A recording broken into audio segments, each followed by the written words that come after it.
Start by finding the single row of nails that locks the damaged asphalt shingle to the course below it.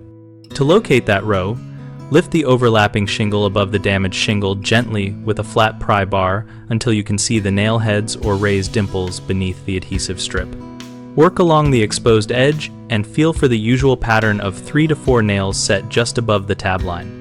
The row you need is the one that crosses the body of the damaged shingle and sits under the overlap of the shingle above. If the nails are concealed by adhesive, slide a thin, flat bar under the overlap at the far edge and rock it slightly to break the seal without tearing the underlying shingle.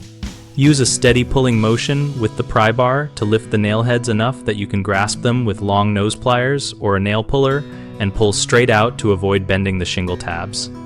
Keep the lifted, overlapping shingle supported with one hand as you work, so you do not rip additional tabs or disturb adjacent shingles.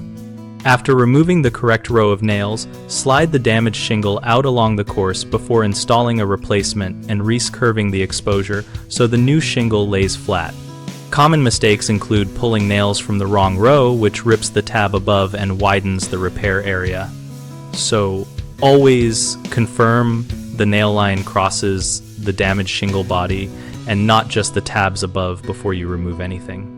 Another is prying too close to the shingle edge, which can crack or fracture the tab, so position your pry tool under the overlap farther back toward the nail line and lift slowly.